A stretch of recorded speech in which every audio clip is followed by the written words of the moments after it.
Hello, I'm Tom Wilkinson, and welcome to the Thinking in English podcast, a podcast aimed at intermediate to advanced level English learners.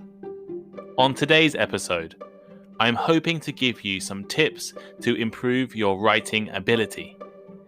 Writing is one of the key language skills, and often students want to know how they can get better. We'll look at some of the reasons writing is important to practice, and then I'll offer some advice on how to improve. But first, why not follow the Thinking in English Instagram? Thinking in English podcast, or the link is in the description. It's full of great vocabulary, grammar, and pronunciation content. And you definitely should look at our blog, thinkinginenglish.blog, for all transcripts and bonus content. Here is today's vocabulary list.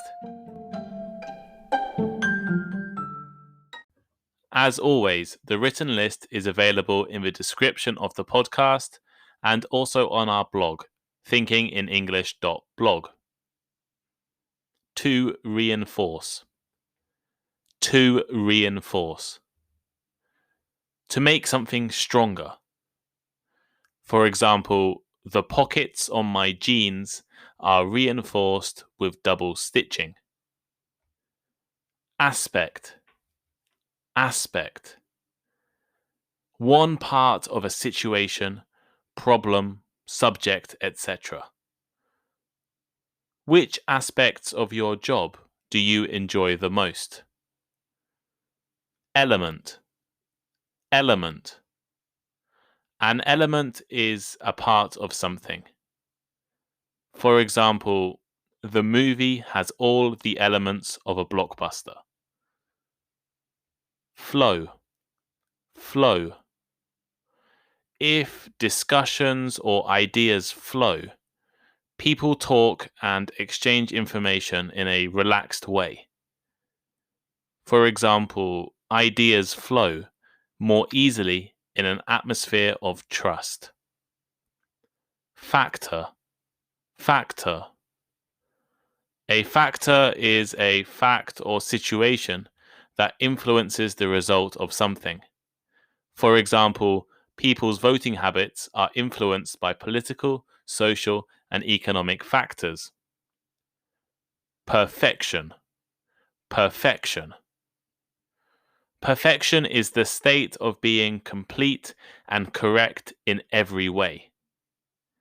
For example, in his quest for physical perfection, he spends hours in the gym. To express. To express. To communicate what you think or feel by speaking or writing, or in some other way.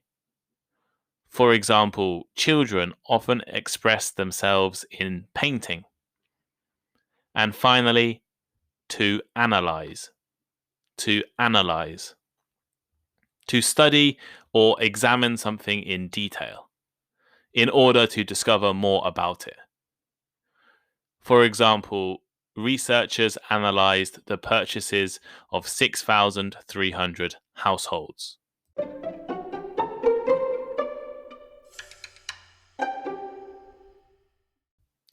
When we think about learning a language, we often split the skills needed to become fluent into 4 different categories: speaking, listening, reading, and writing.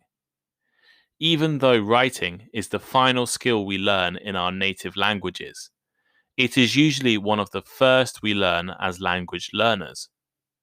Most language textbooks will include writing exercises in the very first chapter.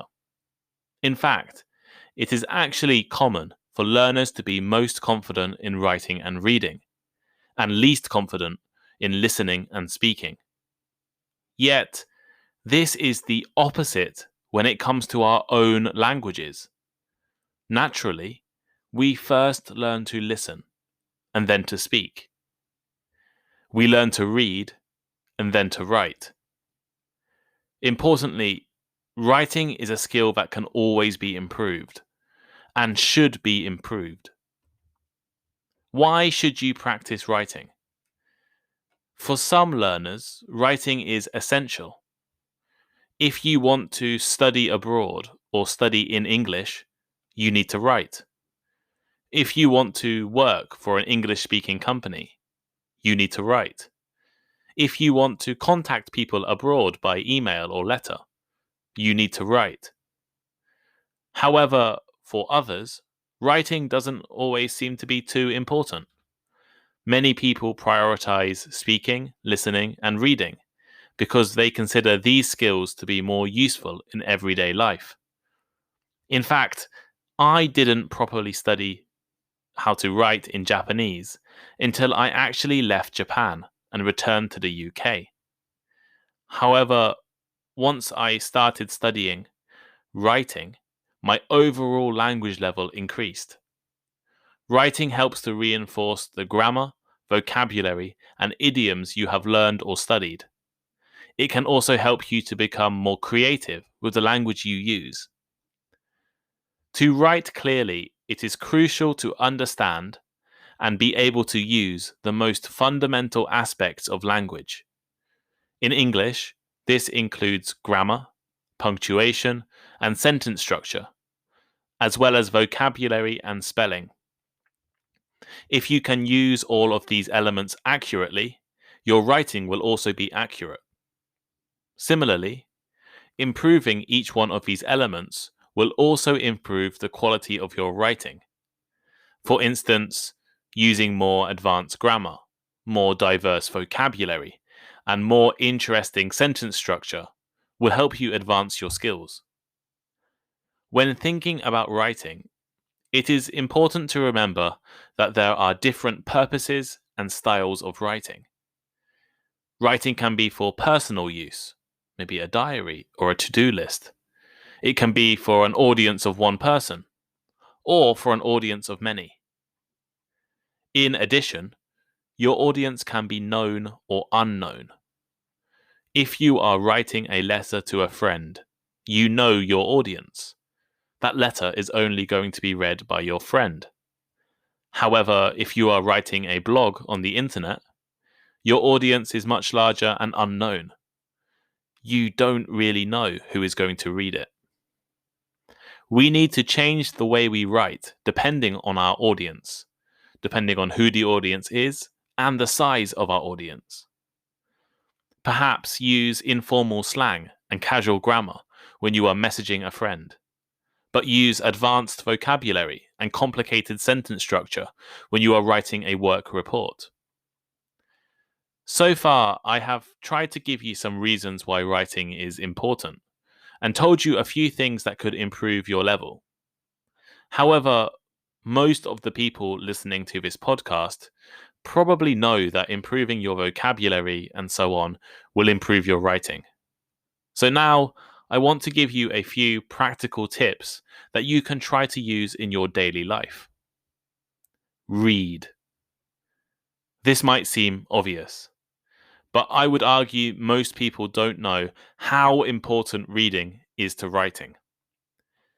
The first rule to remember when learning a new language is observe and repeat.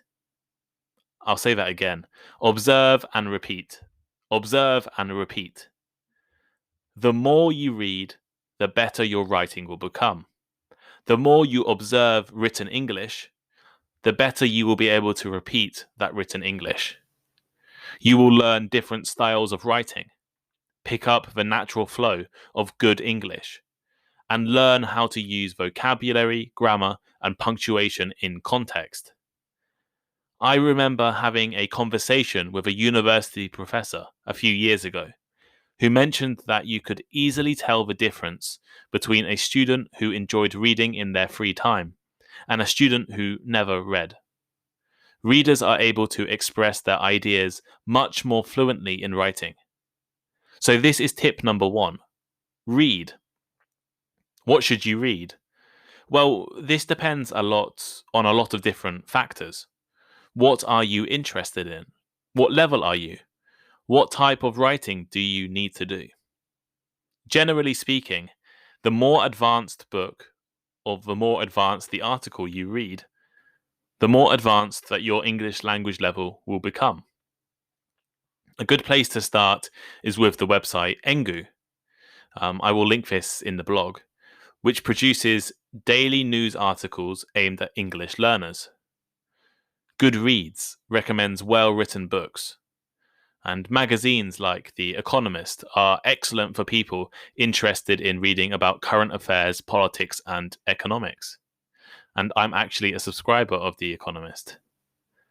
There are countless numbers of news sources, online blogs, hundreds and thousands of excellent pieces of literature, fiction and non-fiction, newspapers. There's so much stuff out there to read.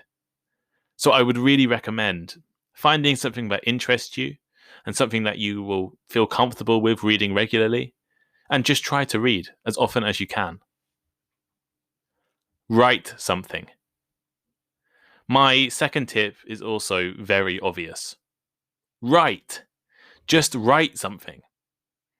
If you want to improve your writing, you need to regularly write. Like with anything, the more you practice, the better you will become. So the more you practice at writing, the better you will become at writing. Reading helps build the skills, but actually starting to write something is the most important step. What should you write? Well, again, that depends on you. Do you like reading novels? Why not try to write your own piece of fiction? Like food and cooking? Write some recipes. Enjoy blogs? Start your own blog. There are so many different things you can write about. Movie reviews, current affairs articles, philosophical debates. If this sounds like too much, why not just try changing your social media posts to English? Importantly, you don't need to be perfect. To be honest, you shouldn't even aim for perfection. Just keep writing.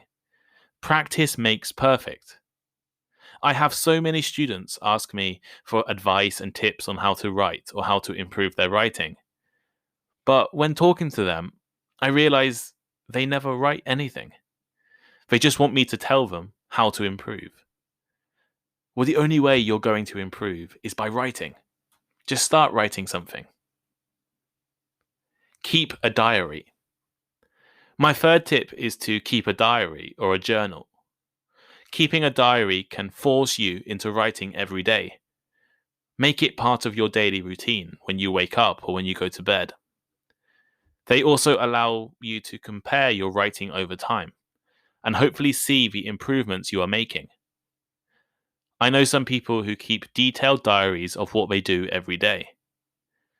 For a while, I kept a Japanese diary of my thoughts and opinions on politics, philosophy, economics, and more. I also used an application called HelloTalk, which is a language exchange app, to write something every day and have native speakers correct my Japanese. Actually, this podcast is sometimes like a diary of my opinions and ideas.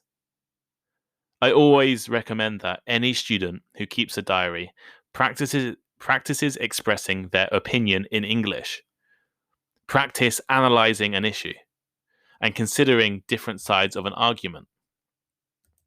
Although recording your actions every day is fine, recording your thoughts, ideas, and opinions is far more useful. Many students struggle to make arguments or express themselves, even when their English is highly advanced. Keeping a journal of your ideas can help you improve this. Find a pen pal or language exchange partner. A pen pal is basically someone you exchange letters with. Websites like Pen Pal World and Interpals allow you to find someone suitable. At the beginning of this podcast, I talked about the different audiences for your writing. Well, when you have a pen pal, you can have a specific and regular audience for your writing. You can also practice writing in the style of traditional letters. It's also a great opportunity for cultural exchange, to make new friends and learn new things. Language exchange partners are normally people you practice speaking with. But why not try to write with them as well? There are plenty of applications online for language exchange. I mentioned HelloTalk before. Final thought. On this episode of Thinking in English, I have hopefully given you some tips and inspiration on how to improve your writing in English. The most important step is to write more, and write about anything. Practice always makes perfect. Think about why you want to improve your writing and how you are going to do so. Actually, I want you all to decide something you want to write about now. Think about the topic, the audience, and the style. And then, after you finish listening to this podcast, try to write. It doesn't have to be long, and it doesn't have to be perfect. If you want someone to read your writing, reach out to me on Instagram or leave a comment on the blog. I'll be more than happy to give you some feedback. If you're going to take one thing away from this episode, just write.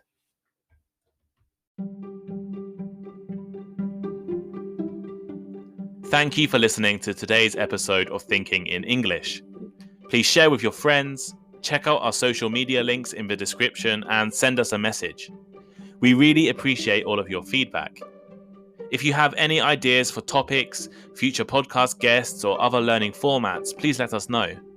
And please leave us a rating. We're now on Instagram. I'm producing daily content focusing on improving your vocabulary, grammar, and pronunciation, so make sure you check out the Thinking in English page. Thinking in English podcast on Instagram, or the link is in the description.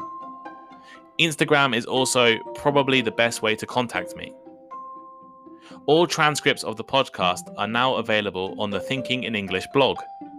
Vocabulary lists, comprehension questions, and articles are all there for you to read, as well as some extra bonus content. The link is in the description, so please check it out. Thank you, and see you next time.